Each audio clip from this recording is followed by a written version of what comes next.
Saint anger around my neck. Saint anger around my neck. He never gets respect. Saint anger around my neck. Flush it out. Saint anger around my neck. All right. We are moving on to the main course. The main dish. We've got the appetizers. We've got the drinks. Yeah, we got the foolishness out of the way, and now we are going to dive into the legendary Saint Anger by Metallica. Mm-hmm. Should we talk a little bit about Metallica first? Yeah. Let's. What is your relationship with Metallica's music?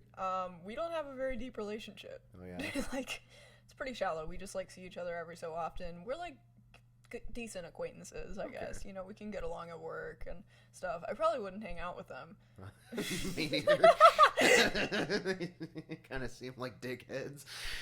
Can you imagine walking into work and there's just Lars Metallica Ulrich works at Lars Ulrich. Anyway, it's just there. Yeah, I can see it. Like, I don't know. I can enjoy their stuff on a level, but my enjoyment of their music just doesn't run very deep. And it's not one of those artists to where, you know, I get the feeling that I could warm up to them more, like with more listens or more life lived. Yeah, it's just like not your style yeah, necessarily. and I don't really think it ever will be. Like, thrash metal, death metal, early heavy metal, just not my thing at all. That's fine. I do enjoy like certain strains of black metal and like a lot of other subgenres of metal, but those specifically just a lot of the time they sound like they're parodying themselves. Like that's kind of what I like about it. Yeah, honestly. it's like I don't understand why it's such a huge thing because a lot of it just sounds ridiculous. You know, it's so silly. Yeah, exactly. Thrash metal is so silly, and I love it. Yeah, fair enough. I feel like it might be apt to quote my friend Ricky. He said something one time in his review for Ad Nauseum's album last year, and I've never forgotten it since I heard it. He said that like classic death metal sounds like the Halloween costume of death rather than actual death. Like, okay. I don't know. It just, that's exactly what it is. It's just corny and like theatrical and I don't know. Yeah. I mean, I totally agree. And again, that's what I love about it because that's where I live. Okay, fair enough. Yeah, you live in Halloween Town. Yeah, just the camp aesthetic. And I do love when an artist doesn't fully realize how silly they are. Like Glenn Danzig is a great example of that. Like all his spooky shit, like Misfits and his metal stuff it's awesome because he knows how to write a song, but he is so goofy, and I don't think he will ever understand to what extent. And that's kind of good because I don't know, like there's only so much you can lean into that before again you sort of become a true parody of yourself and you lose that magic. I mean, for me, like when I think of metal, I think of just the darkest, most angsty, deep shit ever. Brutal. Yeah, brutal. And I don't know, it's just weird that the bands that kind of broke metal into the mainstream are like not like that. Like they're not really, they don't capture any kind of anguish to me. It's more just like, yeah, rock and roll metal, yeah. It's like an almost like adolescent kind of rage. Dead ass, yeah. Adolescent is a really good word to describe it. No, I think that Metallica are not there's not a lot of emotional maturity to be found in their music. Although on this album they did attempt that. I guess for me, like Metallica is a band it's I sort of think about what you said about Radiohead in the last episode, where I wouldn't, if you asked me to name my favorite bands, I wouldn't bring them up, but they have made albums and songs that I would consider some of my favorites, at least among the metal genre. I think that, you know, they have some pretty undeniable classics. I think that the songwriting is on their best stuff is really engaging. The riffs go hard. Lars Ulrich, you know, he's not he's not the world's most amazing drummer, but he holds his own on their best stuff. Like, he's not incompetent. That's always good. Yeah. Yeah.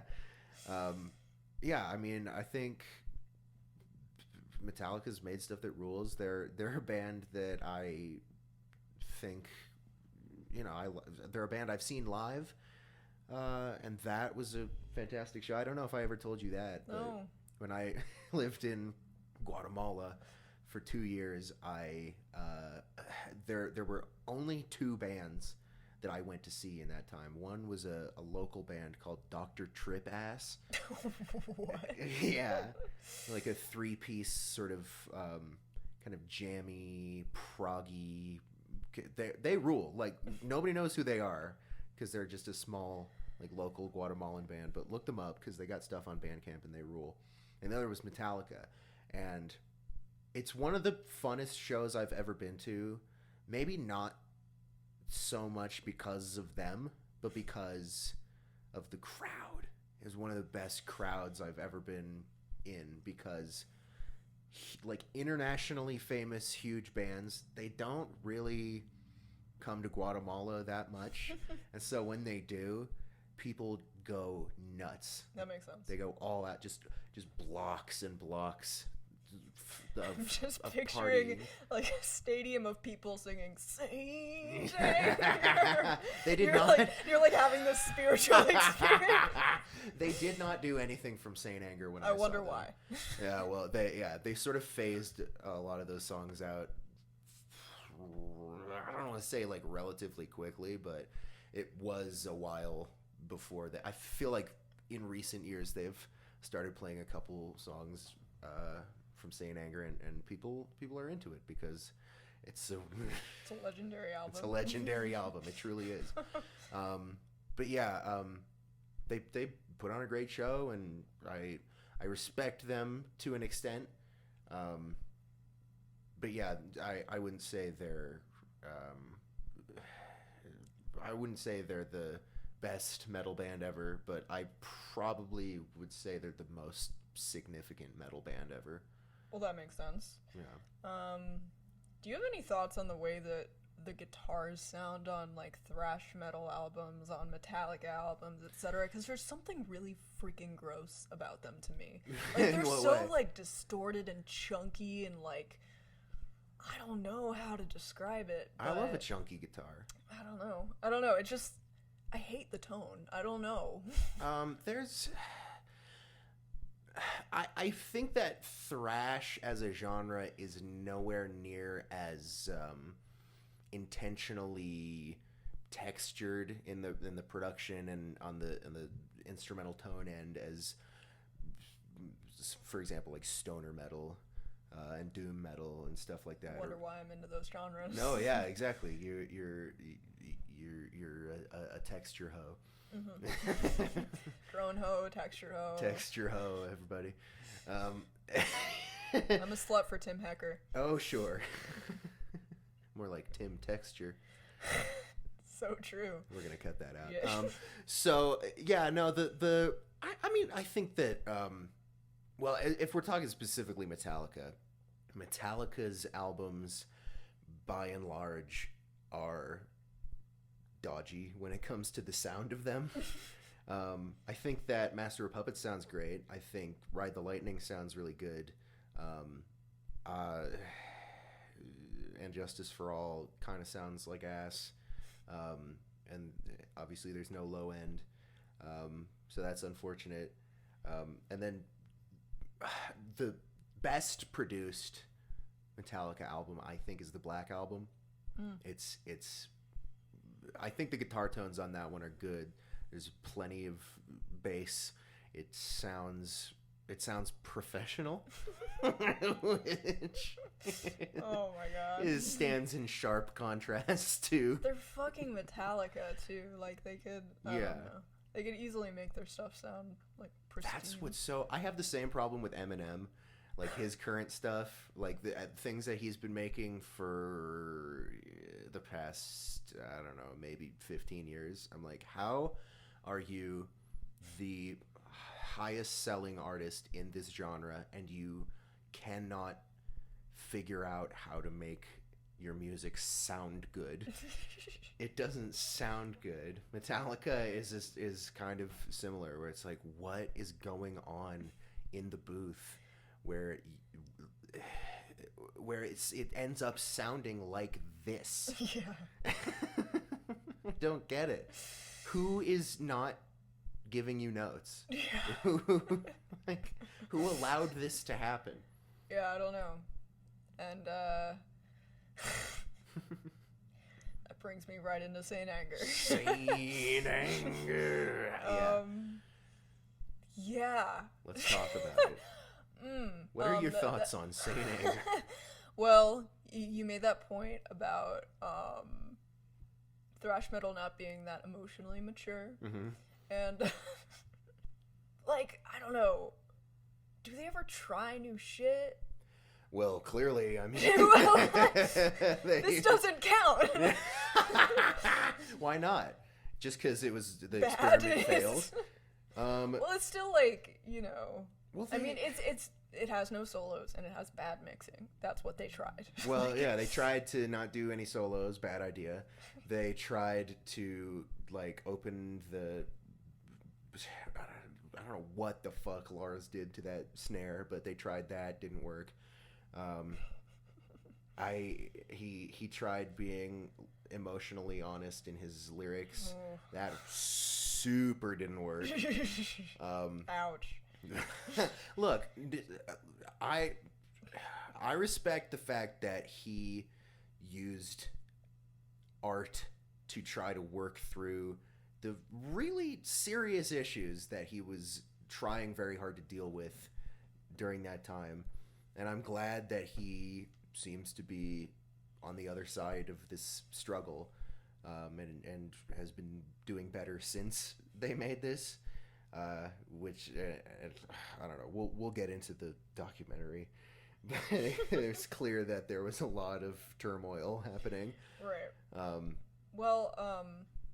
Yeah. Just make the whole musician first, artist second point, because I feel like that's kind of the reason why an album like Saint Anger could happen. Do you know what I mean? Because it just feels so clumsy. Like, if I guess they intended to make an album that was like a little different than what they had been doing. A little more raw. But it's like different in the most awkward possible way. And it's not really well thought out and different and interesting. It's just like, oh, we're just gonna like uncertainly go this direction. They tried a lot of things, and what ended up happening was a lot of things went wrong at the same time for 75 minutes. And I don't... when I think of artists where technical ability and like musicianship is more important than artistry, I think of, you know, prog metal, like Dream Theater and stuff like that. Yeah, I get that. I think of, again, Eminem. And his like flibbity jibbity squibbity sort of like flow. That's what that makes me think of. Yeah. I don't hear that in this album. What I hear is, it's just... Well, not in this album. Okay. Fuck, I'm gonna cut that out. There are certain bands that strike me as just these rockety rock ass bands or metally metal ass bands, and their playing is just like flashy and cool and whatever, but they're just like one emotion, one color, one... Do you know what I mean? So it's kind of one note to you? I guess so.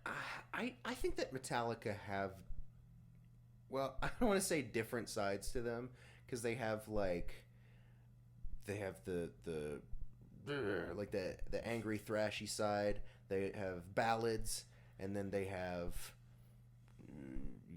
the slower, like Sad But True stuff like that.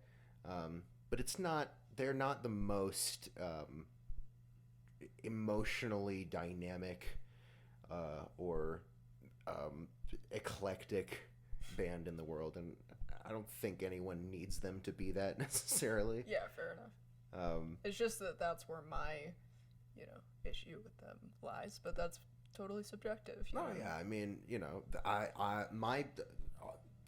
all my favorite bands just do whatever. They just do so many different things, and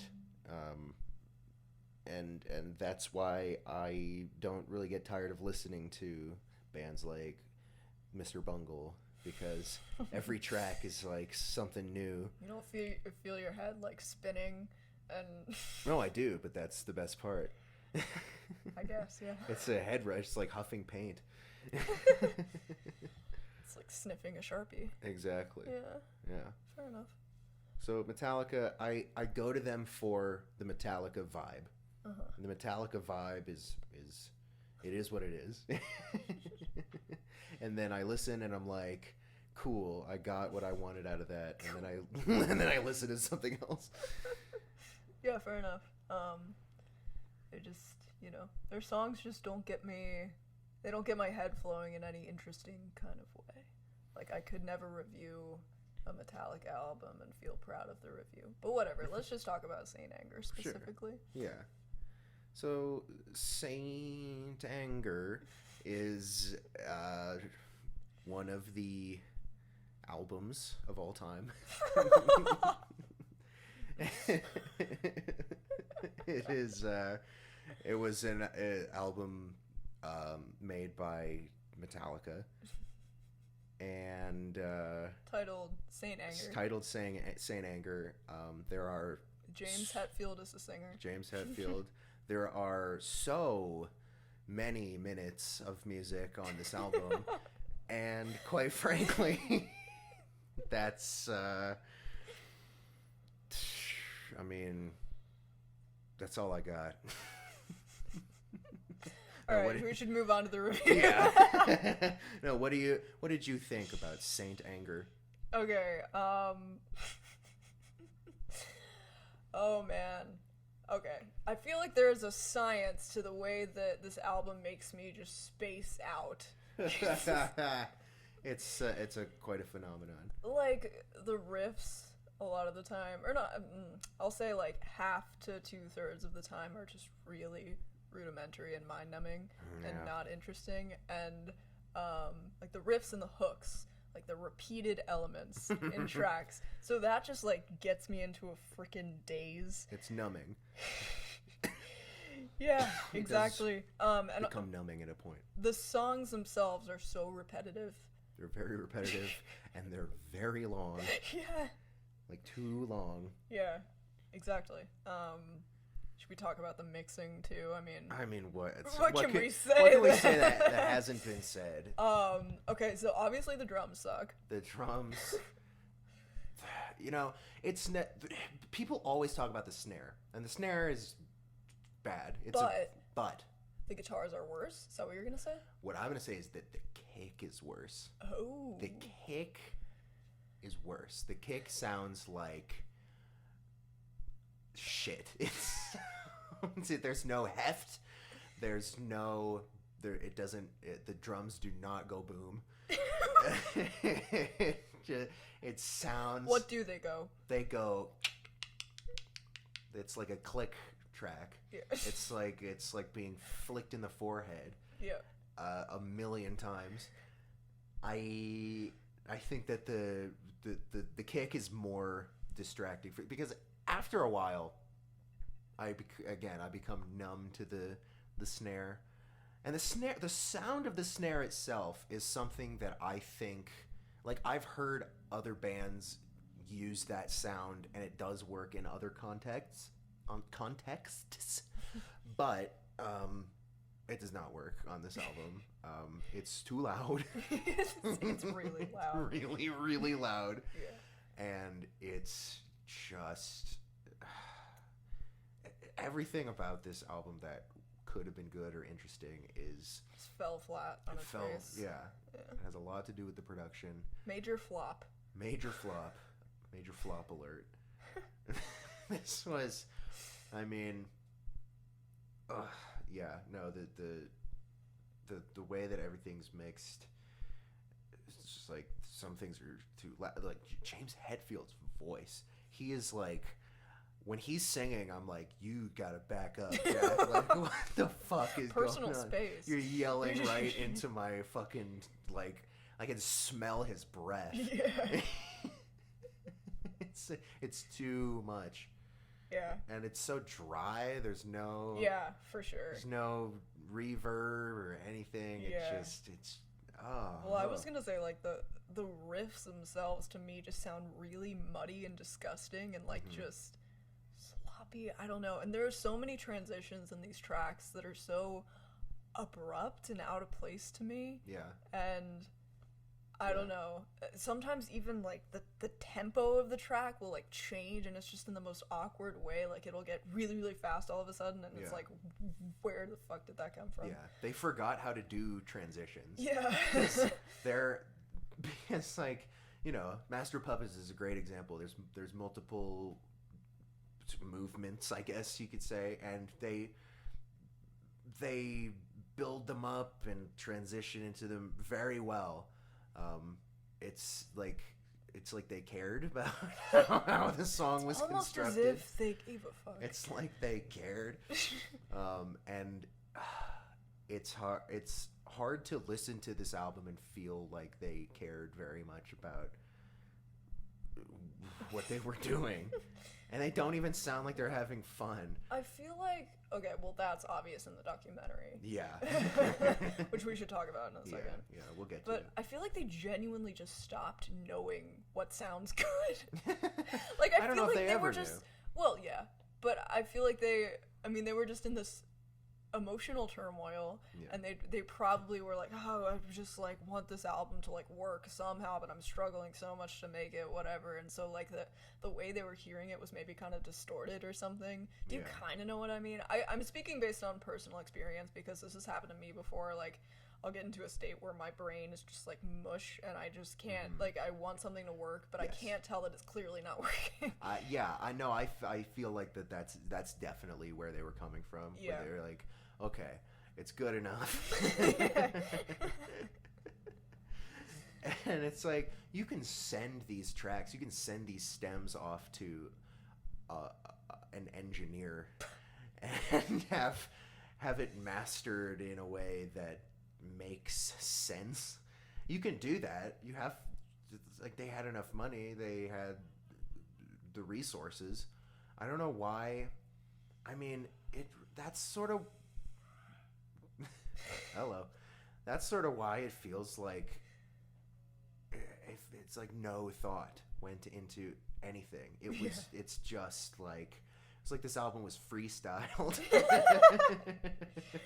Well, to me, this is what forcing it sounds like. It's not even freestyle, because I feel like if the album was freestyled, it would sound a little bit more loose and free, you know? No, yeah. And, like, this is just so It's awkward overwrought. and It's overwrought. Yeah.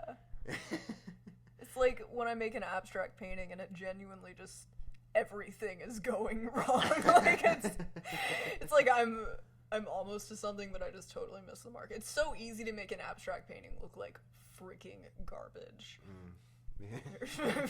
Dealt with that a lot. Yeah. Do we want to get into individual tracks?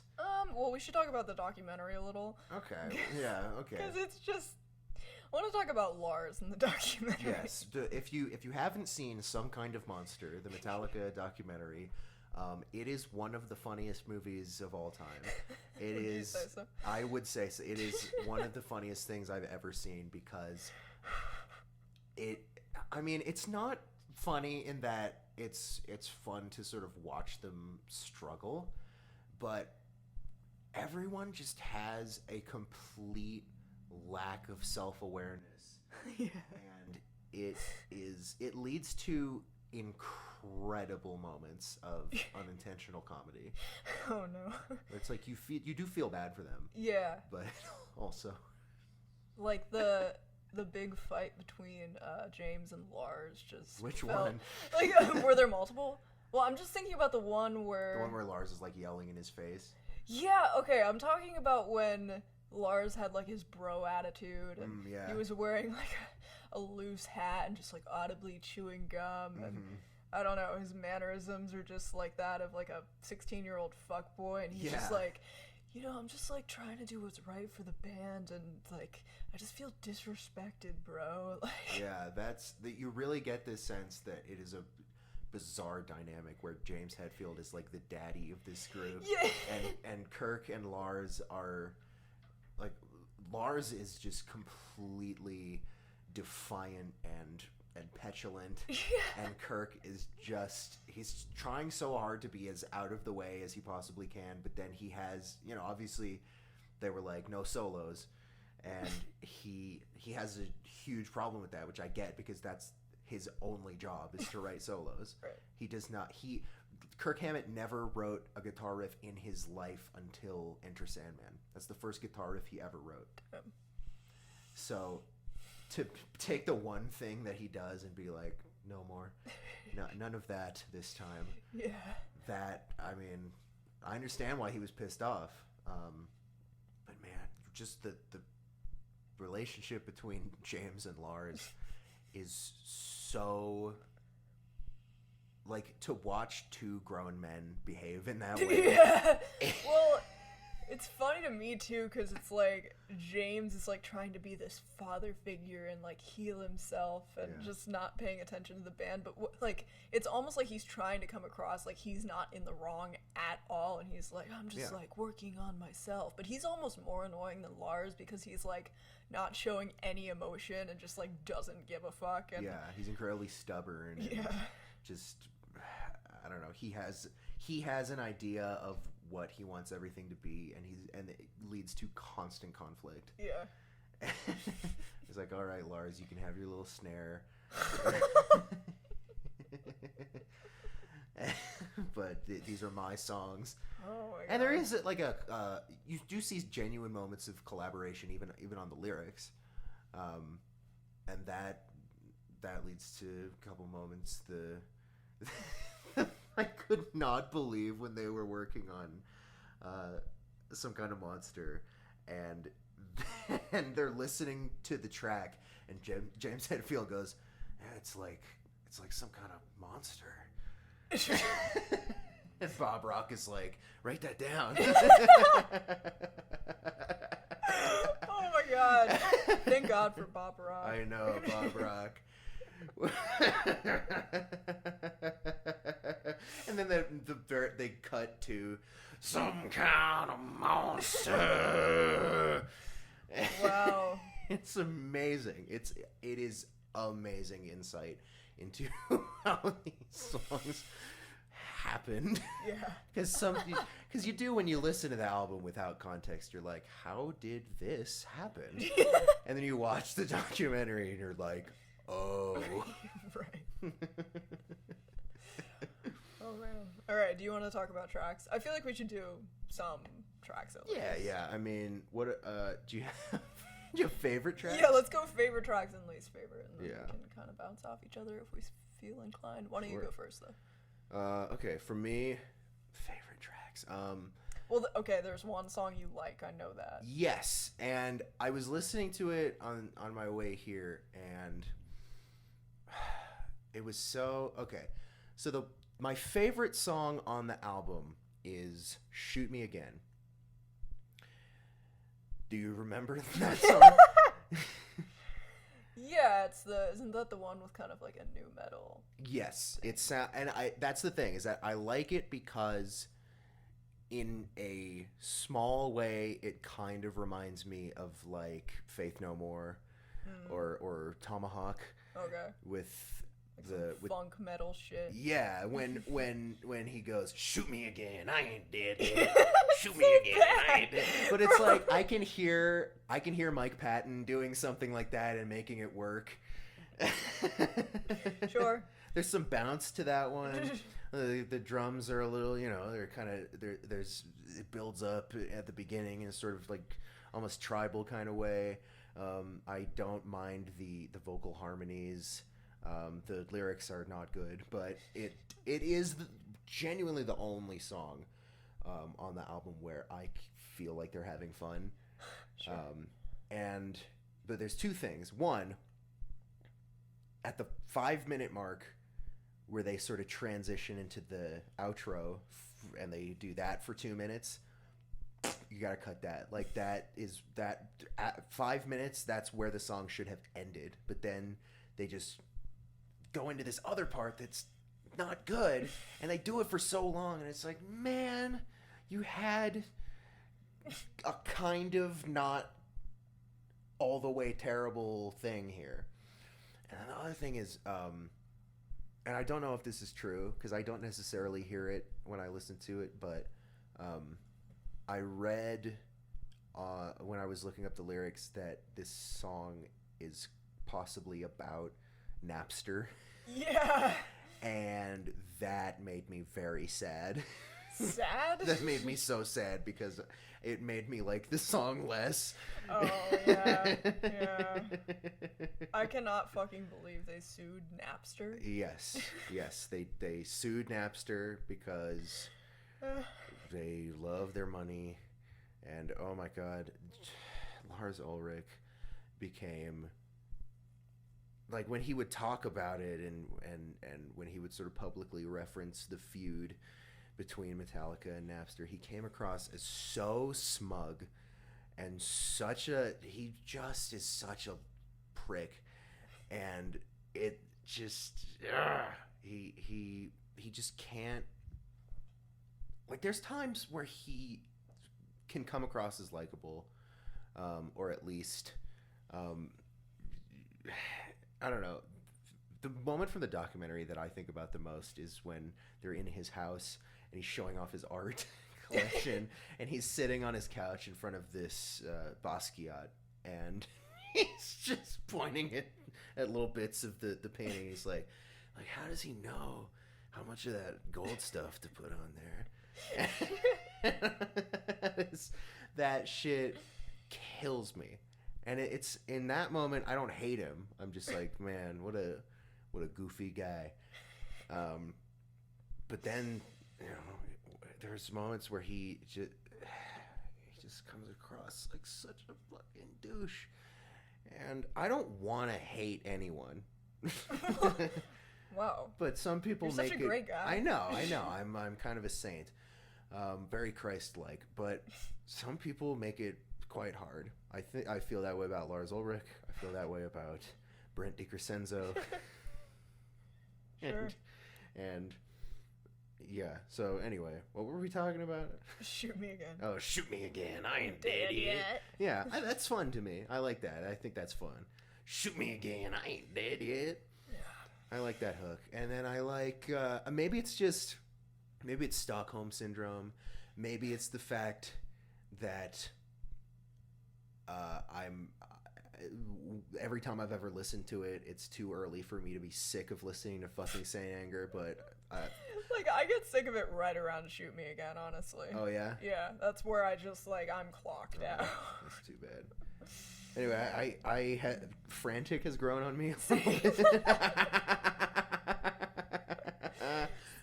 like, I feel like it's decently well constructed. It just sounds like garbage. Yeah, and that's the thing, is that it introduces you to the way that the whole album will sound, and you're like, oh no. I like I don't know. Again, the lyrics aren't that good. You live it or lie it. You live it or lie it. My lifestyle. Determined by death style, my lifestyle. I also think his vocals on this song are really awkward. Like, especially awkward. Yeah, he does not sound very self-assured. Yeah. He's like, does this work? Yeah. And then that screaming part, frantic, that is like, I don't necessarily mind him having a little, go crazy, go stupid, go crazy moment. I don't mind that so much. I don't think it sounds. That doesn't sound like a moment that he's going super crazy to me. It's just like, it doesn't really even stick out to me as super offensive in the song. No, not really. I agree. Like, I don't know. I also don't think that that's one of the worst ways that they approach the lyrics on this album. Right. I wish we just made a list of just all of the lyrics that are so terrible. I have a short list of some of them. Yeah. Really? But yeah, frantic is like, it does also, that part sort of signals another problem on this album, which is James Hetfield consistently trying to sing out of his range. And I wouldn't be surprised if he hurt his voice on that tour, because there are moments where I'm like, you don't have that note. And it makes me, I don't know. Like, legitimately, he's off tune. Well, it's not even that he's not hitting the note. It's just that it sounds very strained, and it just comes out in an unpleasant way. Yeah. And that wasn't ever really a huge problem for him. I think he's, his vocals sound on like the Black album, his vocals sound great. Like, I think that he has a very distinct, gruff voice that really works with the band's sound. A gruff, manly voice. Yeah. Shoot me again. I ain't dead yet. That's exactly what it sounds like. Yeah. Okay, so I have some lyrics here. Obviously, my lifestyle determines my death style. What do you think about that lyric? Well, I mean, it's notorious for being the worst on the album, I think. Oh, is really? it? Yeah. It's I feel like famous lyric, yeah. probably. I feel like everyone cites that lyric as like the worst lyric on this album. Really? Maybe I haven't talked to the same people that you have. You know who likes that lyric? Anthony Fantano. Are you kidding? He legitimately thinks it's good. Wait, what? Yeah. When did he talk about Saint Anger? He did a Metallica discography ranking video. All right. Well, I mean, I don't think it's a terrible lyric necessarily. I mean, like, I kind of like it, honestly. Yeah, because it's like, I mean, you can see where he was going with it. At least it's not. Because it makes it. At least it makes sense. Yeah, I think he's probably talking about how if he keeps drinking so much, it will be his death. Undoing. Yeah. My lifestyle determines my death style. Yeah. It's not Bob Dylan, but it's as a metal lyric, I think it's completely defensible. It's not. I don't think it's the worst lyric on this album. Yeah, it's definitely not. By a long shot. In fact, let's get into. I'm madly in anger with you. That's exactly what I was gonna say. I'm madly in anger with you. I think I would maybe say that that's the worst on the album. Honestly, myself. It's up there for sure. Yeah, I can't think of any worst ones off top. But. Yeah. The best thing to come out of that lyric is that weird AOL commercial where it's implied that he and Lars are like sending love notes to each other through AOL Instant Messenger. Yeah. I love that commercial.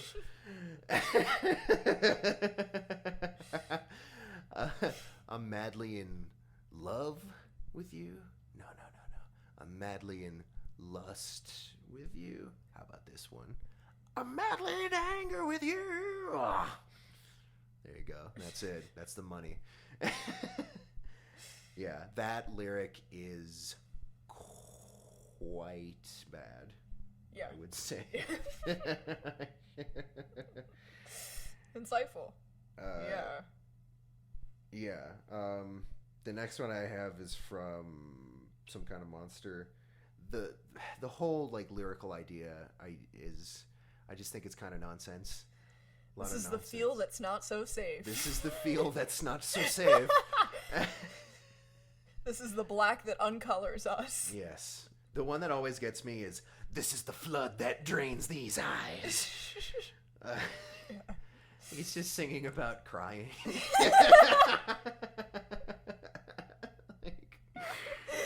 like not the best way to approach a lyric like that. Yeah. This is. These are the legs in circles run. These are the legs in circles run. Mm-hmm. He sure did fucking say that.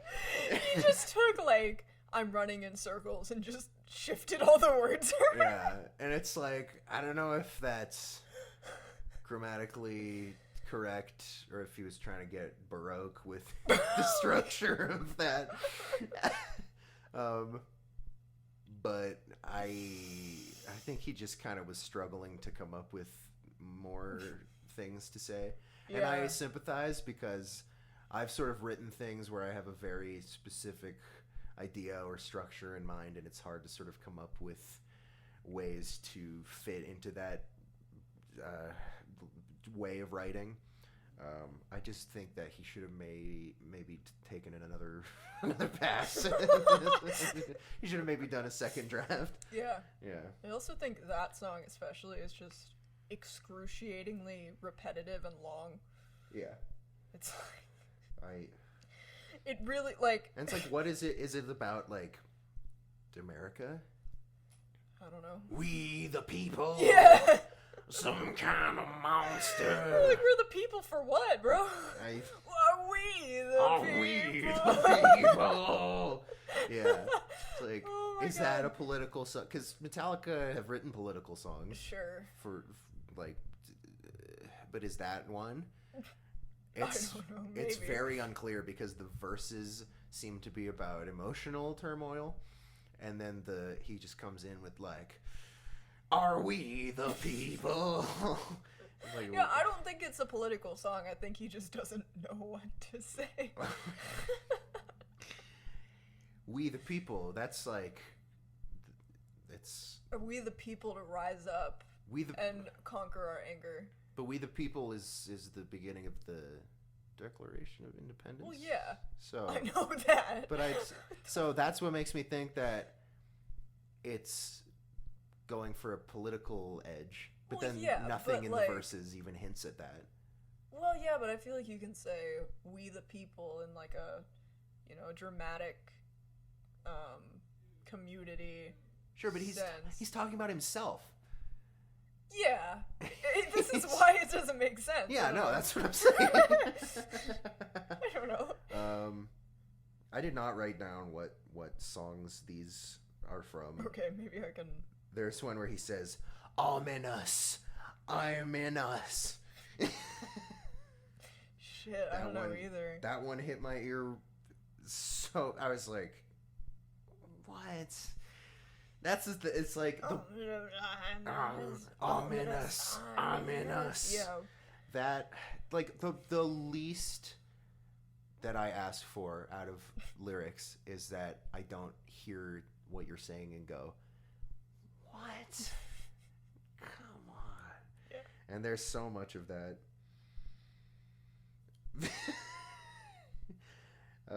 Should we talk about Invisible Kid at some point? Oh my God, Invisible Kid. Because I feel like that whole thing lyrically is just so fucking cringe. That song makes me sad, to be honest, and not. Like, maybe, how old were they when they? Oh, I mean, at least 40. Right, like, these are such 17-year-old struggles. I don't know. Yeah, and it strikes me as him dealing with something that he sort of pushed down, like feelings that he never dealt with about, like, neglect that he experienced as a child. But the thing is, this is a Metallica song, and it's just James Hetfield is capable of writing about really fucked up, sad things that have happened to him. There's a song, I think it's on the Black Album, called "The God That Failed." You know that one? No. It's about how his parents were like Christian scientists, and so his mother got really sick, and instead of accepting treatment, she decided to just pray, and she died. And so that song is about like, oh wow, well, so much for God, right? And I find that song quite moving. And this is just not on that level. Were you gonna say something? Not really. I mean, yeah, it's just a super like 17-year-old song. Like, oh, yeah. I'm like, you know, I don't go outside, and like, no one understands me, but like, you know, I'll show you who I am. Yeah. Invisible kid, I'm stuck in the grid. Also, can you recall the bridge off top? Like the, ooh, what a good boy you are. Like, it's so awkward and out of place. Buddy. It just absolutely should not have followed from where the song was going before it. Yeah. It's just horrible lyrically, vocally. It's... Yeah, that might be my least favorite, Invisible Kid. It's... Oh, really? Yeah, Holy yeah. shit. I just don't... It's like... It's a song where, like, there are flashes across a lot of these songs where it's like, okay, that's like kind of a good riff. Oh, okay, that's like, you know, oh, this song is about this. All right, I can see. But I just think nothing about Invisible Kid works. Yeah. And it's... I don't know. Oh, man. Open your heart. I'm beating right here, right now. Yeah. It's like, man, it's like he forgot how to write a song. Yeah. This album does not sound like an album that was made by a band that has made an album before. much less like 7 or 8 of them. Yeah. I just don't know. How did it happen? Okay. Again, I don't know which song this is from, but I like this lyric. I find this lyric amusing, just read plainly as a statement. Not only do I not know the answer, I don't even know what the question is. That's my world. That's my world. Yeah. Only do I not know the answer. I don't even know. Yeah. Oh my god. Oh man. Fucking hell. I don't even think I remember my world. I wrote down that apparently what the guitars do is bad. That's right. You can say, and like, we cannot emphasize enough that we both listened to this entire album multiple times. Yeah. And genuinely tried to cement anything about it in our memories. Yeah. And it's just impossible. Yeah. It's impossible. It's a shame. Like, I don't even know if there was a single time that I listened to this album front to back that I didn't space out for a large section of it. Like, I had to come back to specific songs, you know, outside of the context of a full album listen and just be like, okay, I guess I'm gonna listen to fucking My World. Yeah. You know what? Throw on My World. It's time. It's the vibe. Yeah. Oh man. Keep going, I guess, with the bad lyrics. It's a good way to kind of structure things. Yeah.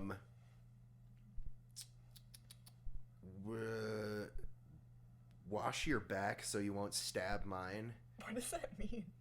Well, again, like we saw in the documentary, that song is about them sort of throwing a hissy fit about having to do radio promos. Okay. So what song are we talking about, actually? Sweet Amber. Oh, okay. I thought that song was supposed to be about, like, alcohol.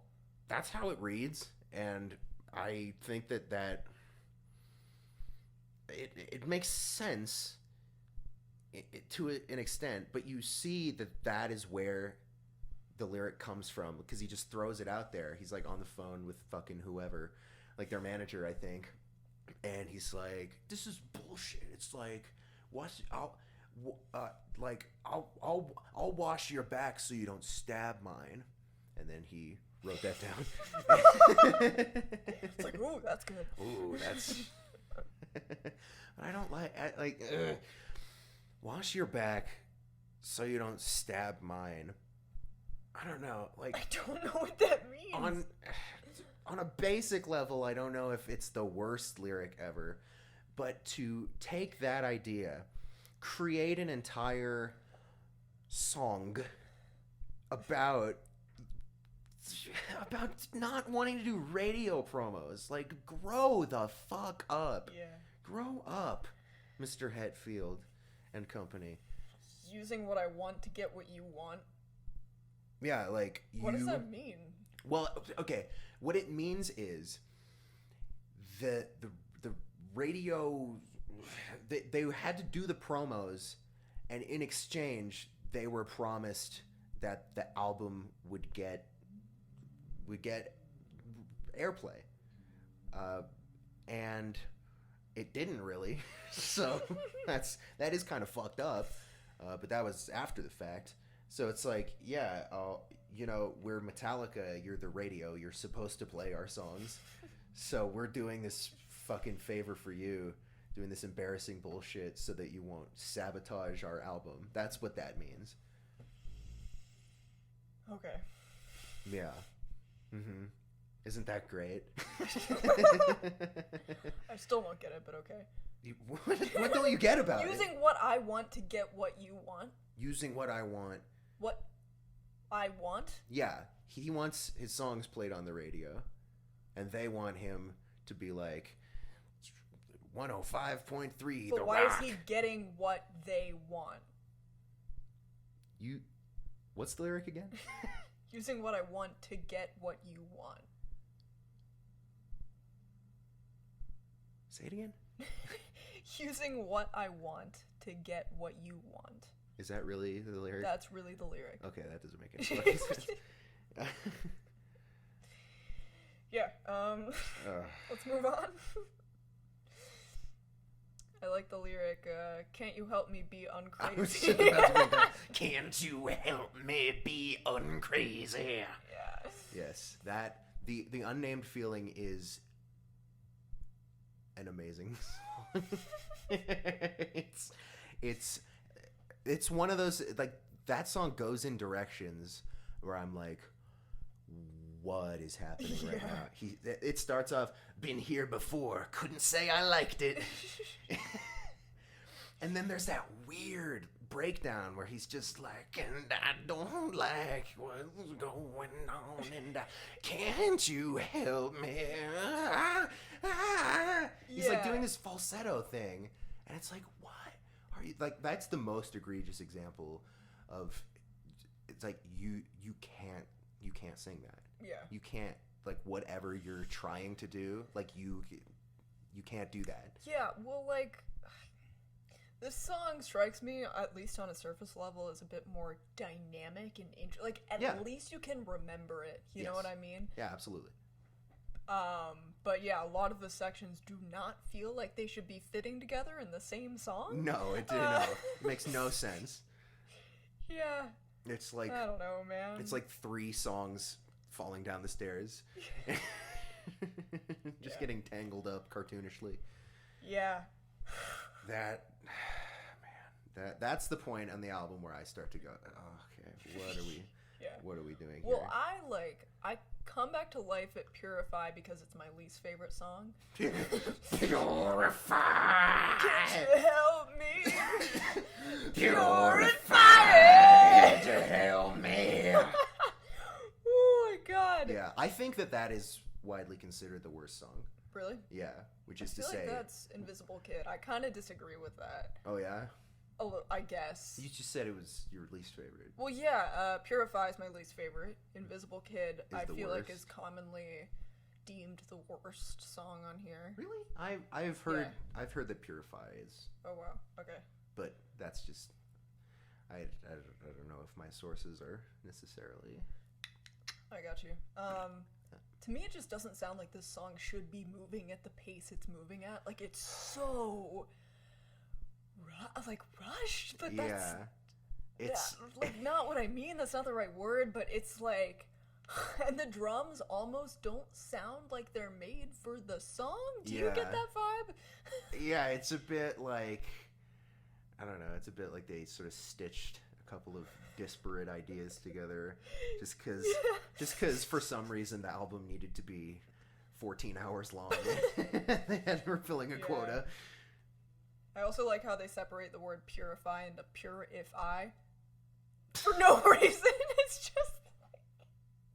I don't even think I caught that. It's just like, oh, well, you can separate this into 3 words, hypothetically, but it doesn't mean anything. Wow, that's a bar. Not only is it just a dumb thing to do, it just... There's no reason. It's so deep, I didn't even fucking get it. It went over my head. Yeah. I will be pure if I purify. I did think... I don't remember... It's on one of the last couple songs, but he makes a fucking... reference to white light, white heat. Really? Yeah, he says white heat, white light, which foreshadows their future Lou Reed collaboration. Yeah, true. True, wow. But that's so weird because obviously in working together, Metallica proved that they have reverence for Lou Reed and the Velvet Underground. But it's such an odd reference to throw in there, I think. Yeah, like, you don't know what song, you don't know what the context was. Yeah. So, I don't know how to give thoughts on it then, because I didn't know it was there. I just wrote it down because it struck me as I'm sure even if you had context, it would not make any sense. Yeah, you're right. Yeah. It wouldn't help. My last major, lyrical complaint is All Within My Hands. Kill. And the only problem that I really have is that on that song, I think he says all within my hands 100,000 times. Yeah. I think he says it. I watched this video on YouTube and there is not a single other Metallica song that contains its own title in the lyrics more than that one. He says all within my hands.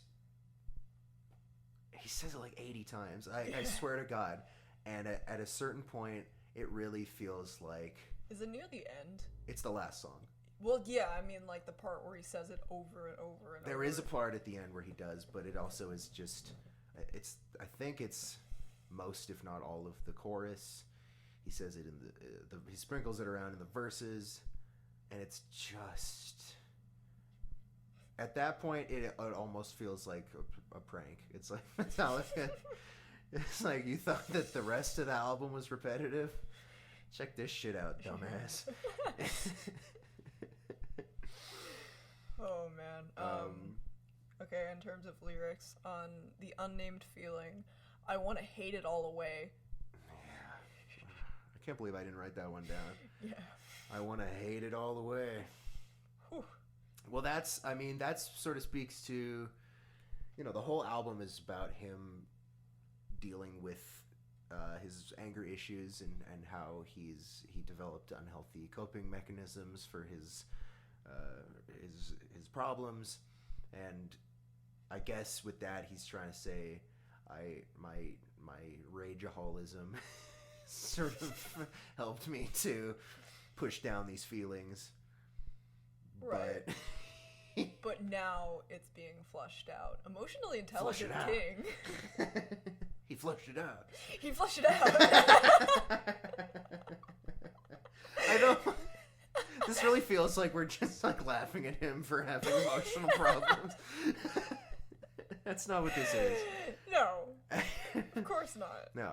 Come on. I don't think it does. It's just this is terrible writing. It's not good. And it's Metallica to me is, as far as lyrics, I would compare them to Led Zeppelin, where Led Zeppelin, there's 3 kinds of Led Zeppelin songs, and I think that this is true for Metallica too. There's the ones that are few and far between, where the lyrics are actually pretty fucking great. And you're like, okay, damn, he kind of snapped. There's the ones where they're serviceable, um, in a way where you're like, okay, the music's awesome, and his voice sounds good, so I don't have to really pay attention to what he's saying. I can just kind of tune it out. And then there's the ones where they are so fucking bad that it makes me want to, it like makes me embarrassed to be listening to it. Yeah, like it's almost like they're just throwing shit out and they aren't like really reflecting on what's working and what isn't. They're just like, here's another one. Yeah. Like, flush it out. It really feels like, I mean, at the end of the day, this album just needed to be written and finished and to exist. That's all that had to happen. It was like, the album is just proof that Metallica could make another album without killing each other. Yeah. I mean, it really seems like that's... How do I say this? In the documentary, that's like what the big question is. Like, are they gonna be able to make an album? Yeah. And truly they did. They like truly I said, did. They made one of the albums of all time. Oh my god. I'm struggling to remember what song this lyric is from, but it's "My heart won't beat the other way." I'm not gonna be any help. But that one's insane, like, to me anyway. Because how could your head possibly go there? I don't know. Yeah, somebody should have helped him be uncrazy. Yeah. The other way? You know the other way that your heart can be. Yeah, backwards, where it sort of pumps blood the reverse sort of way. Right. That would make a huge difference. Yeah. In your circulatory system. That would change things for sure. Maybe it would, I don't know. Yeah. I guess it would be like your liver sort of pumping toxins back into your bloodstream or something like that. Dope. That's hard as fuck. Oh yeah. That's actually a good premise for a metal song. Yeah. That's something. Yeah, Cannibal Corpse, if you're listening. Yeah. That's pretty dope. Yeah. All right, I'm not fussed about saying anything else about this album. Did you want to go over the whiteboards? Of course. Yes. I will say though, I do think that if I'm being really lenient, I think if you played this album in the background and just like let it play, and you listen to it at a surface level, it maybe wouldn't seem that bad. Yeah. Do you know what I mean? Like it's not. Yeah. It's like in all the nuance, that the terrible shit is sort of like woven in to the spokes of the album. Yeah, it is sort of an issue of yeah, there are the devil's in the details. A lot of the lyrical choices, the mixing, which if you just turn it down and just like turn that this down. shit sounds dope as hell on mute. Yeah, they were so close to just making something pristine. Silence, so good. Yeah, but no, I know what you mean. It's not. I mean, aside from how loud the snare is, it's not the most. It's not. Not distractingly bad, right. in a way that some albums are. Yeah. It just kind of is a big sort of pile of mush. Essentially. It just washes over you. Dead ass. Yeah. Dead ass. One more thing that I wanted to bring up when I was driving here and just sort of listening again to some of the songs. I was listening to Dirty Window, and there's a moment on it that reminded me of Death Grips. And there's a part where he does a weird laugh. He's like or something, and it reminded me of Why a Bitch Gotta Lie. I just wanted to bring that up. Dope. He's just like it reminded me of Why a Bitch Gotta Lie. Sure, man. Yeah. Yeah, as far as that song goes, at least it's short and punchy, and it comes in and it gets out. Yeah, most of my favorite songs are the short ones. Yeah. Yeah, but even I don't know. There's so many. Like on the title track, I can't believe we haven't talked about "Saint Anger Around My Neck." Yeah, because that's all we've been. It's just been. I think we've done. It's like a tick now. I like the part where Hetfield is like, "Fuck it all and fucking no regrets," because it's like you should have regrets. You made this album. Saint Anger Around My Neck. Yeah. Yeah, there are at least some salvageable melodies and stuff, but that's the thing is that song could have been so much better if they cut 2 or 3 minutes out of it. Yeah. Because it doesn't go anywhere new. Yeah. And that's a huge fucking problem with so many of these songs. Yeah, fair enough. Anyway, let's talk about the whiteboards. All right. Do you want to explain this? Yeah, I'll explain this. So, first and foremost, I want to give all credit to the Jams and Tea podcast because I fully just like watched their Metallica episode and they covered Saint Anger, and there was like this section where they went through they had a screenshot of the whiteboard that the band was working on when they were kind of drafting album titles, and this appears in some kind of monster documentary just briefly, and it's kind of hard to catch when you just watch it, but they got it. And and we watched the documentary together. Yeah. And I made sure to avert my eyes during that scene because I wanted us to talk about this and for me to have genuine reactions. Yeah, right. But I have read them because I watched that podcast. But yeah, are we ready? Yeah, let's dive in. Are you sure you're ready? I think so. What do we got? Hit me with it. Saint Anger could have been called the best dressed chicken in town.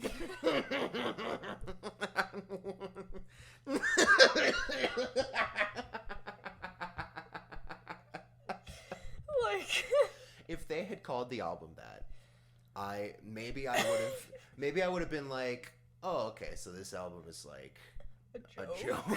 It's like a prank. And I think I would have liked it more. Why would you choose a chicken? It's the best dressed chicken in town. Is there more, I assume they were going for, I am dressed up, but I'm just a loser in a joke. Well, I think, if I'm not mistaken, I could be wrong in saying such a dumb thing, but I think dressing a chicken is like when you pluck it and prepare it to be cooked. So maybe that was sort of best dressed, though. Yeah. So best, yeah. It's like a play on words. I think maybe that where he's talking about like this is how I feel, like I'm being plucked and prepared for consumption. To be a chicken nugget. Ultimately, what this album is about is becoming a chicken nugget. That sounds really hard. It's being processed into like McDonald's chicken slime. Yeah, I don't even know how I would deal with that. I would need serious therapy. Hope that never happens to me. Straight up, I hope I never turn into a chicken nugget. That would suck on so many levels. So true, bestie. Yeah. Okay, next. Butchered. Yeah, okay. So that it's hard. It's that shit's hard. Yeah. All right. Sarcasm with meaning. Shut up. No, that's not one. Yeah. It's like he says something like it's a joke, what does that mean? But secretly he actually feels it. Is that what that's supposed to mean? That's my best guess. I don't know. You know what? I have to say, they would have been setting themselves up so badly if they had called the album Butchered. They would have just been teeing the fucking critics up. That's like Shark Sandwich level. My ride is here. Alright, get out. I'll just finish. Surfing the zeitgeist. No. What does that have to do with the album at all? I don't know. Surfing the zeitgeist. Was that what AOL wanted them to call the album?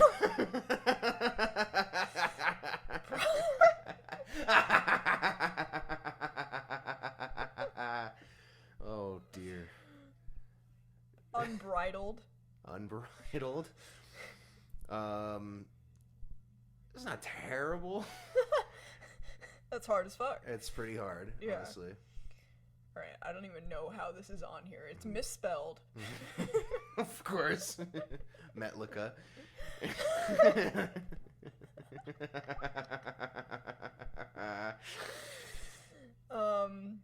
Ain't a scared no more. Shut the fuck up. Yeah. Ain't a scared no more. Yeah, and it's spelled ASKARED. Ain't a scared. Yeah.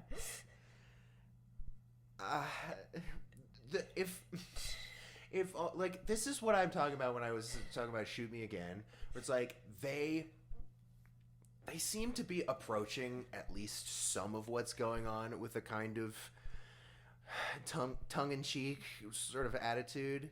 That's true. Yeah. And you know, a lot of that seemed to have been lost in the brainstorming process.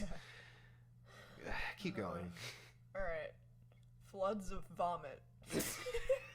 Again, that is kind of what the album sounds like. Yeah. Speed Avenue.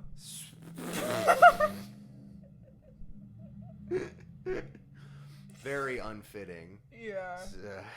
I mean, I guess some of the songs are kind of thrashier than a lot of what they had been doing up to that point, like post And Justice for All. But Speed Avenue. That sounds like a go-kart rink. That's Go-kart track, rather. Yes. Metallica can't drive 55. Yeah. Okay. There are two versions of this one. Mm-hmm. Metal telepathy or metalepathy. Metalepathy. I don't know which one's worse. I don't, because metalepathy. I think metalepathy is worse. But what is metal telepathy? To that doesn't make any sense. At least metalepathy is like a portmanteau, and there's sort of intent behind whatever's supposed to be happening there. I don't. Metalepathy. What is that? Is there just we're just sending metal vibes into your brain from our brains? Yeah, that's what I'm thinking. Yeah. It's kind of hard. Like, they should have just called our it wiggly telepathy air. is metal as fuck. The vibes we pick up from each other. You've never experienced telepathy this metal. Yeah. I mean, true. All right. Light, hate, speed, love. That doesn't. What?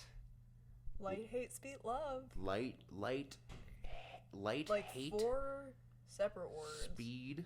Like light, hate, speed, love. Speed. Yeah. Light, hate, speed, love. I don't know what it. That's it. That's just. That does nothing in my brain. Yeah, why the love? Love. Like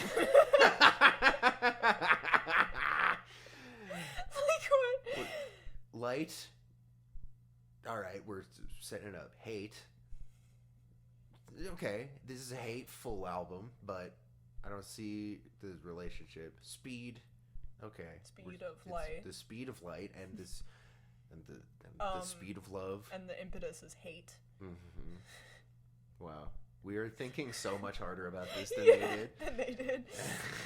And it's done out of love and reality, even though it's hatred on the surface. He just can't let his emotions out and be honest. There we go. Oh, so boy. deep. Wow. You nailed it.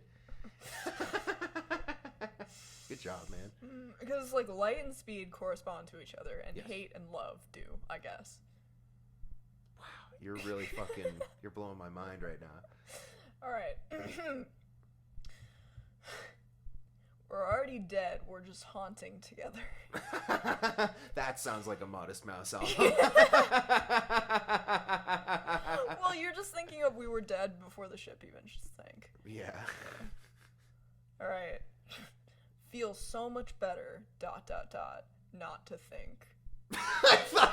Wait a minute. I fully thought you were going to say feels so much better, ... not.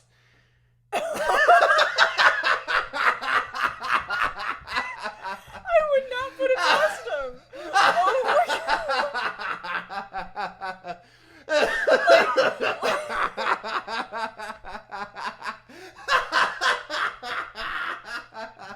Like in all caps. Not.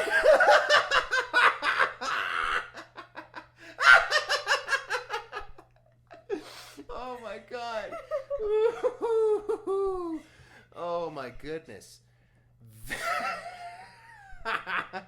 This Borat voice. I feel great. Not.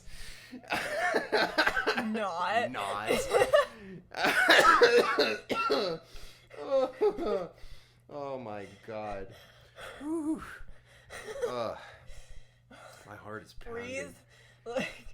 Take some deep breaths. This is... Shake it out. All right. Is there more? We got more? Satanic cuckoo clock. How many of these are there? A lot. Oh my God. All right. We gotta blow through them. Unresolve. Unresolve? Yeah. Like the conflict was resolved and now it's... Now we're unresolving it. Yeah.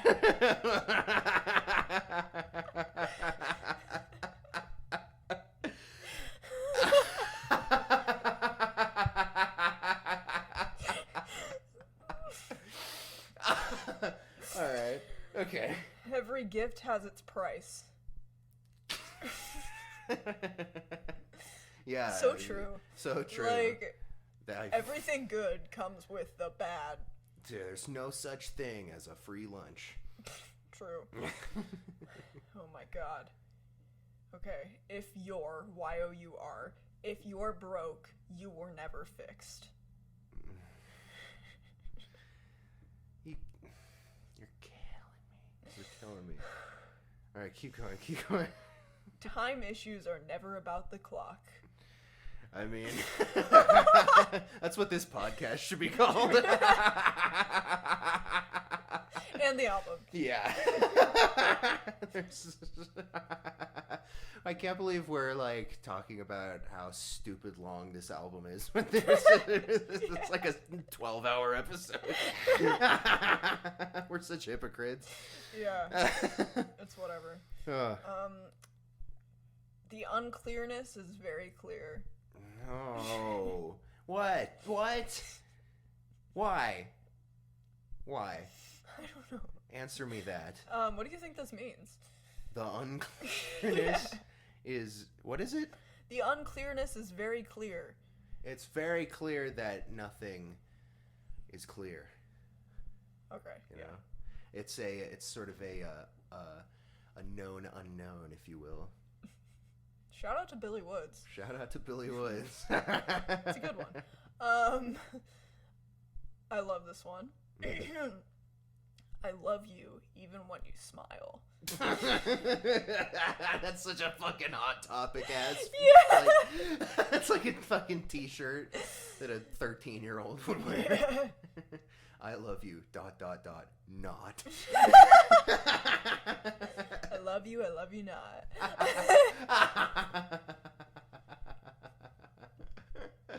Or picking petals off the flower. Oh, like, yeah. All right, last one. Okay. I am my own friend, ! It's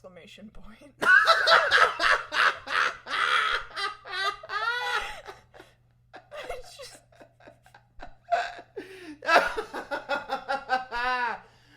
Well, You know that feel when you're just like out of friends, but you're like, you know what? I can be my own friend. ass. Dead ass. Oh boy. All right.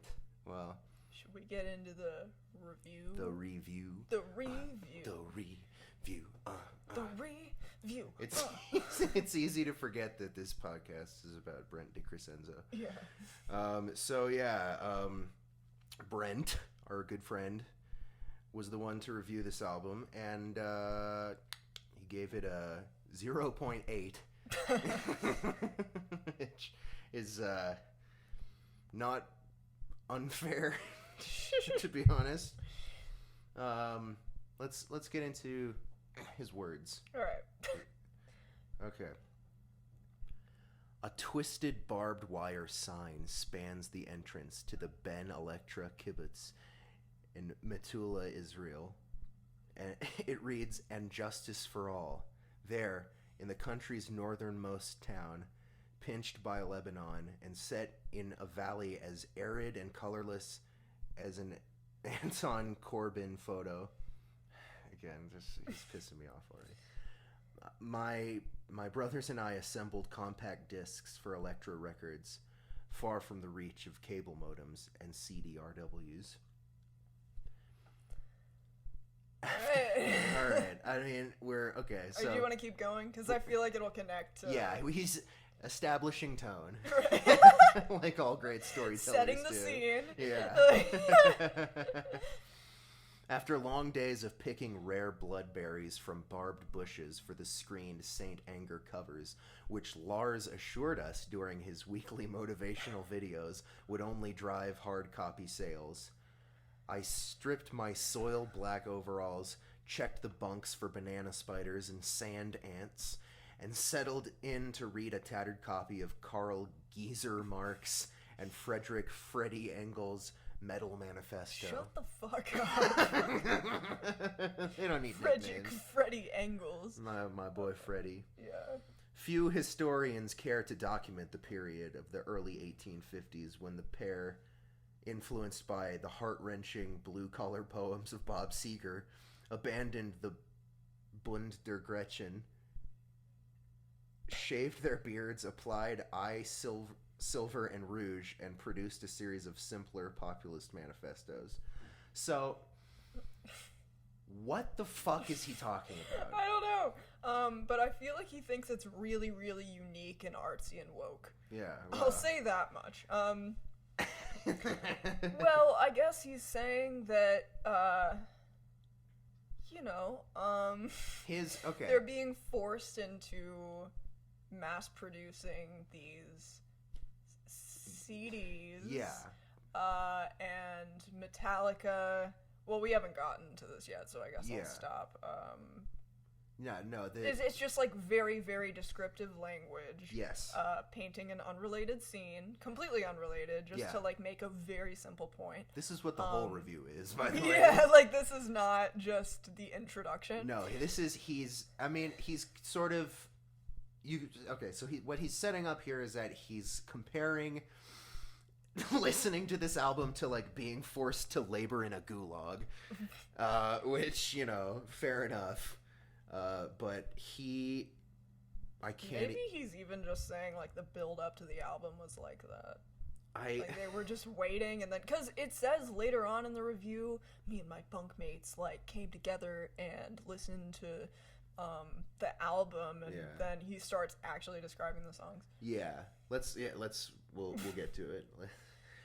Often I found myself reading the first line by Zippo Light. One word, a new Brent word. Unable to proceed further, lulling myself to sleep with its mantra. A specter is haunting metal, the specter of Metallica. He's, of course, referencing the first line of the Communist Manifesto. Uh-huh. in case you're all, not very well read. All you people out there, are dumb, stupid listeners. Listen, we gotta embody Brent. Yeah, right. Like that's what I was gonna say. If he's gonna insult his readers, then we must insult our listeners in turn. Yeah. Decades removed from its writing, I didn't find the assertion particularly leveling or insightful. Rather, I was amused by its irony. Originally, Marx and Engels had hoped to shock their staid academic readers with imagery of the undead, as with the push-head inked red monster devouring Europe on the cover to their earlier Communist Manifesto. Now the word specter struck me only as a reminder that Metallica had long given up the ghost. The manifesto remained only a document of arrogance and comedy. Marx continued, Metallica is already acknowledged by all rock powers to be itself a power.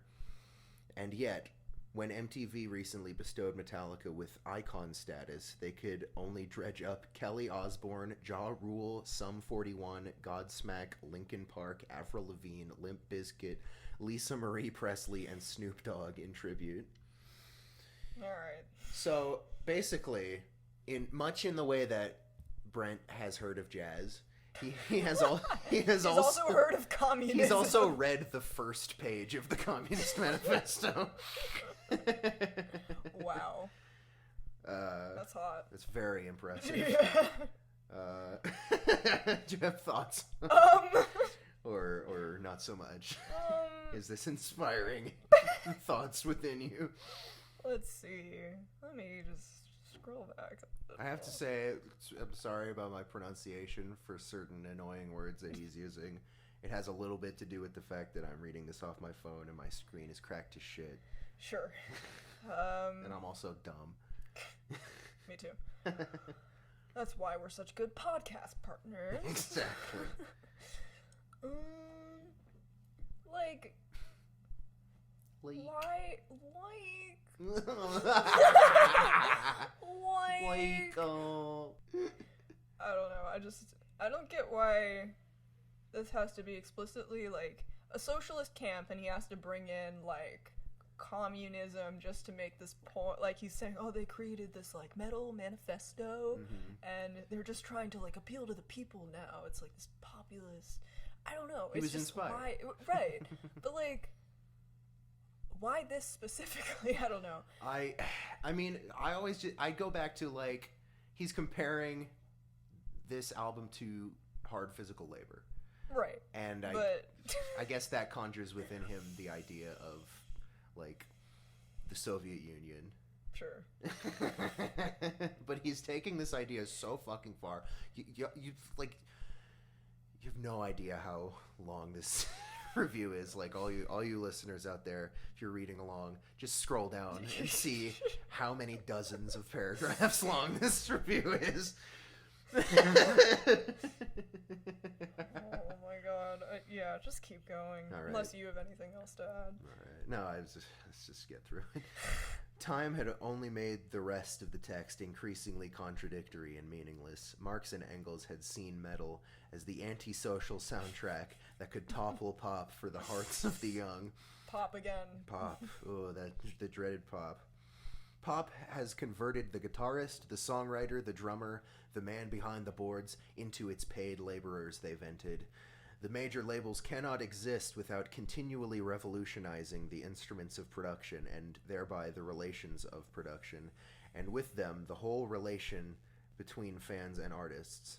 I read that last line while seated in a mule cart, heading toward the cardboard folding hut. Wait, for what? Behind me, shimmering cylinders of stacked St. Anger... Shimmering cylinders of stacked St. Anger discs stood in tight rows, an electrical current coursing through them for defense. I snapped the book shut, sickened by the absurdity. If only Marx had lived to see the sides flip over a dwindling battle line. For the first time, a technological advance, MP3s and digital downloading, spelled victory for the proletariat. File sharing had become as anti-establishment as Marx had envisioned metal sounding, and Metallica, Marx's metal champion, had dropped an iron firewall between their music and their fans, who, despite their revolutionary ripping, were, for the most part, bourgeoisie boys choosing bands based on how the logos looked, protractor scratched into study hall desks. We kibbutz workers, who lived here by choice, manufacturing Metallica CDs, faced time in the lightless cell. The lightless cell. The lightless cell. If found touching or experiencing Saint Anger before its shipping date. Yet James Hetfield seemed to always sing about being locked inside a lightless cell as a badge of honor. Irony upon irony upon irony. Then again, Marx and Engels did grow their beards back and move on to more ambitious projects. Grow their beards back. Yeah. That was a whole... They got really woke. Yeah. This was like... Well, that was a whole thing. You know about Metallica, like, cutting their hair? No. That was, like, a big problem that people had. I think it was post-Black Album, like, into the Load and Reload Oh, era. yeah. No, I do know about this. They cut their hair, and everyone was like, that's not metal. Yeah. Which is silly. If you think... That's so silly. Yes. Who cares? I've been on our Metallica, and the shit you find there is just, I just bet. wild. Yeah. If you read through any of the weekly Saint Anger defense threads. Weekly? Weekly, oh yeah. Are you kidding me? I am not. Oh no. Saint Anger's actually good. It never gets respect. Alright, anything to say? I mean... Lightless Cell, that's cute. He is making a decent point about, file sharing is pretty revolutionary, pretty proletariat. Sure. And Metallica were very, they were sort of Stalinist in their attempt to squash the whole endeavor. My phone is gonna die before I finish reading this. It's okay. You can use mine. Okay, thank you. Gross. I think you mean bless you. Bless you. Thanks. A banana spider bit into Cthulhu the mule's heel. The animal reared. Cthulhu. Is that like a take on Call of Cthulhu? Yeah. Maybe it's just a Russian name. I don't know. The cart spilled its contents, the CDs and myself, into the dust. A safety cut the electrical field protecting Saint Anger. As the cartmaster attempted to rein the bucking animal, I slipped a disc into my overalls. After Lights Out, or Enjoy the Black as it was called. Stop. Yeah. My you know what? Enjoy the Black. Enjoy the Black. Yeah. I'll be honest, this review's a little funny. He's getting some good ones off. My bunkmates and I listened to the disc for which we had so diligently worked. What an utter mess. I saved 300 box tops of Wolf and Man cereal and bought a ticket to Israel for this.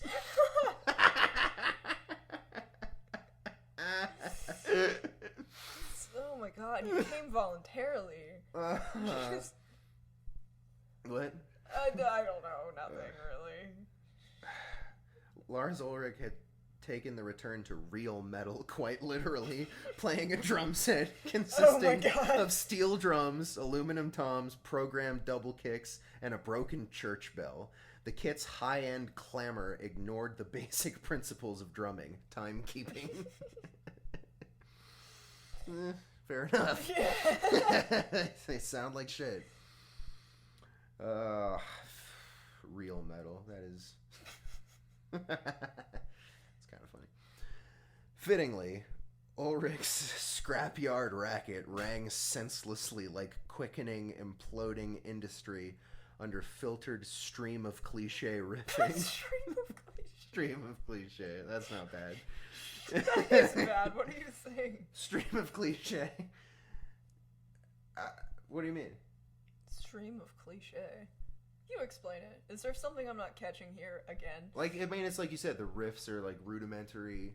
Well, yeah, but like stream of cliche. Like, the way he said it. Like... Personally, I don't mind that one. Really? I mean, you're free to disagree. But that, I mean, after that Modest Mouse that's not making me particularly angry. The gimmick overwhelmed entire songs, chiming hollowly over all else.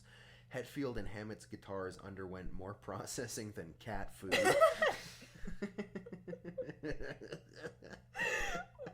Again, it's like the Cuisinart thing, and yeah, the kid it's review, Cuisinart. it's like... Yeah. Oh They put their guitars into a blender. When they both speed strummed through Saint Anger and most other movements, H&H, that's a cute nickname, H&H seemed to overwhelm each other with different terrible noise, a bevy of pedals, including the decidedly unmetal wah-wah, jingled conspicuously like a massive charm bracelet. I mean, a string of skulls. A string of iron skulls. Oh, no. It really does, like, sometimes it feels like he's trying to meet a word count. Yeah.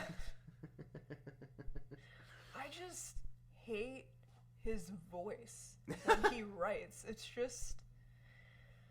I don't know. Yeah. I don't know how to explain it anymore. He just always comes across as a prick. Like, he always comes across, or at least in this review, he comes across like he thinks what he's writing is the most clever shit. Yeah. He is just inexhaustibly pleased with himself. Yeah. Somebody has to be, I guess. A dry, crackling blues melody, Blooze, squeezed out by Hammett on Some Kind of Monster. He squeezed that shit out. I don't like that. Ugh. I don't like thinking about that. No, It's it a bad does. image. It does evoke a sort of turd. Squeezed out by Hammett on Some Kind of Monster brought to mind the time I used my practice amp as a stool in hanging a Ride the Lightning poster over my cot. The amp teetered and toppled, sending my right foot through the speaker cone. From then on, I could only produce sounds exact to those on Some Kind of Monster. I was gonna say that it kind of, the guitar tone sounds like somebody just kicked the shit out of their amps with a steel toe boot. It does kind of sound like that. I won't lie. I just never thought to release them during the kibbutz's mandatory riff storming sessions, monitored by Hetfield via satellite from his motorcycle factory. Alright, I like that. That's pretty funny. He does look like he runs like a motorcycle factory. Yeah, he looks like the dude from this show called American Chopper. Uh-huh. That guy has insane facial hair. It's like an enormous sort of mustache that turns into sideburns. Sure. But if he didn't have that, he would look a lot like James Hetfield. Bob Rock's bass neither bobbed nor rocked.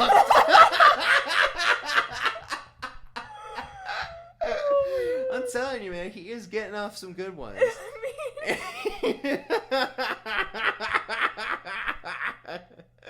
You really think he was approaching this trying to make it a joke? Or do you think this is legit? I think he's trying to be funny. Okay. I do. These are clearly jokes, and I like credit where credit is due. He's getting off some good ones. Bob Rock's bass neither bobbed nor rocked. It simply hid like an undulating gray amoeboid of sound. There's that word again. Much like the web of hate pent up inside the mind of the invisible kid. The song itself has a mind. Yes. It's conscious. Well, the kid... The mind of the kid in the song. Kid. Yeah. All right. I didn't see the... Fine. Fine. Fair play to you, Brent. Invisible Kid towered as an example of Metallica's new alloy of ineptitude.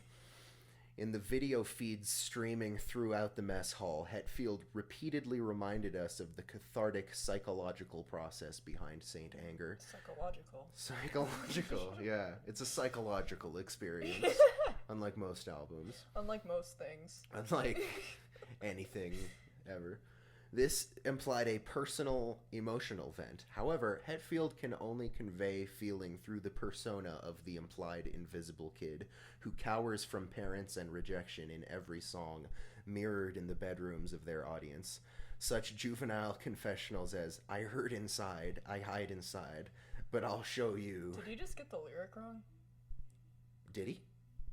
I don't remember him... Well, I know he says, "I hide inside, I hurt inside, but I'll show you," but I don't remember him flipping the two. It's maybe he just didn't bother to listen to this more than once. Mama, why is it raining in my room? I missed that, man. Sound ridiculous coming from the mouth of a 40-year-old man. Is this how he talks to his shrink? Well... ouch, that's kind of a dick thing to say, actually. It is, yeah. That's a little mean. I mean, I don't know if the documentary probably wasn't out at this point, because the end of the documentary, it's like, it had to have come a few years later, because it's like, yeah, Metallica sold 1 billion albums. Yeah. And they got back together and they're friends again. Yeah. Yeah? Yep, okay. I'm with you. These muscle car confessionals and jerky, rough-edged transitions sounded not so much like metal, but Bruckheimer emo. What? Okay, Jerry Bruckheimer is a film producer. I don't know if he is a director, but he produced a bunch of really big budget blockbuster explosive action films and adventure films in the 90s and 2000s. Did stuff with Michael Bay and Bruckheimer emo. Action-packed emo. Oh yeah. Like Tim Kinsella, Hetfield found word pleasure. Word pleasure. Bro. That's what I feel when I'm writing. Oh my god, I'm experiencing so much word pleasure. Words. Have you seen my pinned tweet? What, you're gonna fuck a thesaurus? I love words so much, bro. I'm about to fuck a thesaurus. That's what it reminds me of. That's what you and Brent have a lot in common. Yeah. I'm just so funny. I need to, give credit where credit is due. Go on. Brent's the blueprint. Right.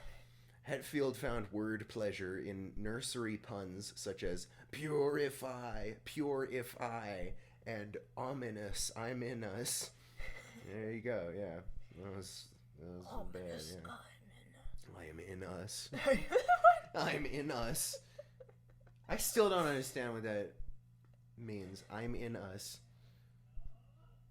He's embodying everyone's needs, he's embodying everyone. He's representing everyone. Or maybe he's anger and he's in us, all of us. Ooh. Yeah, there you go. He's a genius.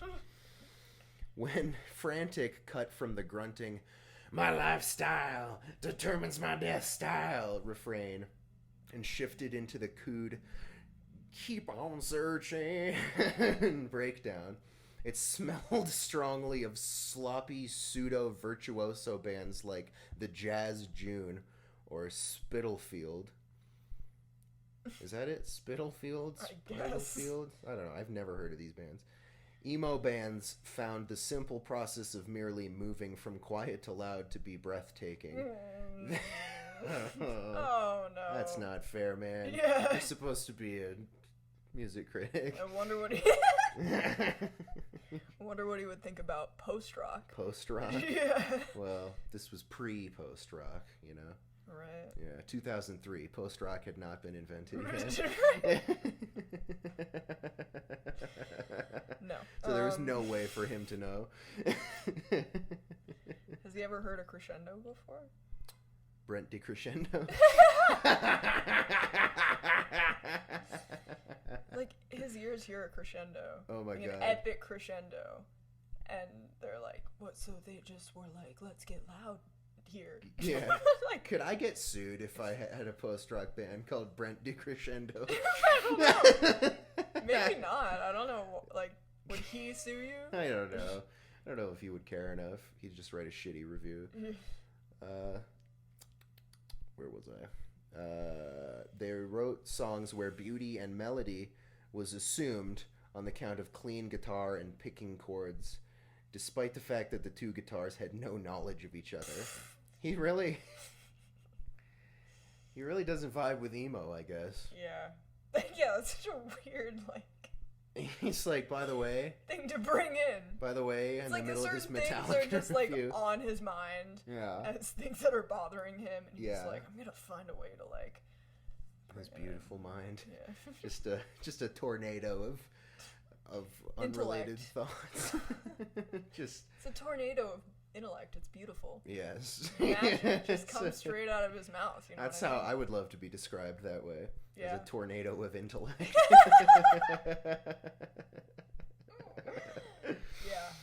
Yeah. In Metallica's case, the result was somehow worse for sounding so calculated and plotted in Pro Tools. Pro Tools had never been metal. Pro Tools never snorted ants up his firewire from the side pool while urinating down a woman's dress. That's true, I guess. Pro Tools never inserted the sound of a chainsaw into the opening of Black Metal off the album Black Metal. Pro Tools never burned churches in Norway. And yet Pro Tools had a major hand in assembling both American Life and Frantic. What is American Life? That is the single worst single that Madonna ever released. Okay. You have to listen to that song. Okay, It is unbelievable. Yeah. Urinating down a woman's dress. I fully expected this to say Pro Tools never inserted the sound of a chainsaw into its ass. Metal up your ass. There you go. Yeah. What is he trying to say? That Pro Tools isn't metal? Yeah, I guess. Well, what are you supposed to do? It's not raw enough. I don't know. Yeah, like what? You have to record into something. I guess this was a time when Pro Tools was like relatively new, and so it was like they're taking all the dirt and the grime out of rock music, man. They're smoothing it out. It's like, okay, well, Metallica are a huge band. They should make albums that sound good, you would think. Right. Clearly, Pro Tools didn't help in this case, like, but... You can't edit something in Pro Tools and make it sound raw. It's just not an option. Well, that's just not true. Yeah, exactly. It's about what you put into it personally. That's what I'm saying. Yeah. Something made in Pro Tools can sound fucked up and scuzzy and shit. I guess they just didn't know that back then because Pro Tools was something that only like big bands could afford to use. So you can just pirate it onto your MacBook. I don't think Brent would know anyway. Damn. Yeah, I mean his knowledge of music is limited. We have to so often call it into question. Yeah. The disc ended as the sun was rising over Syria. Had it lasted that long? Okay.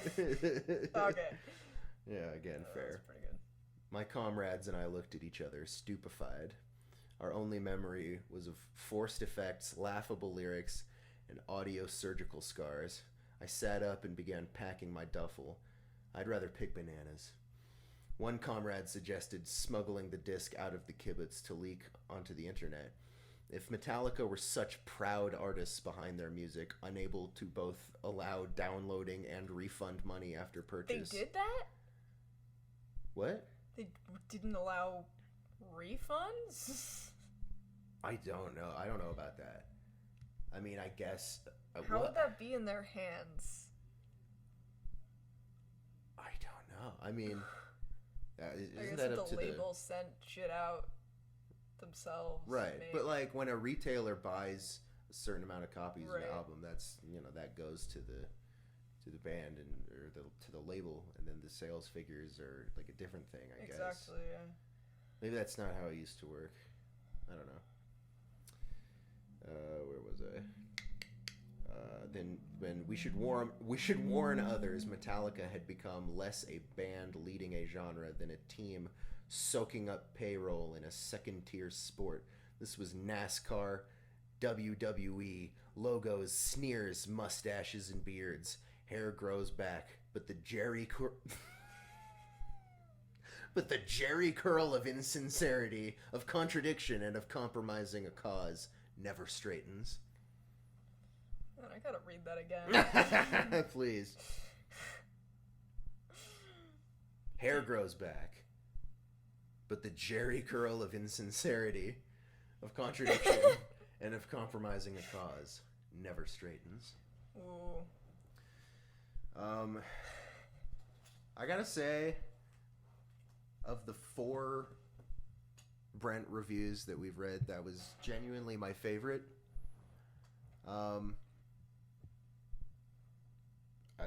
Just because it was funny on purpose a couple times.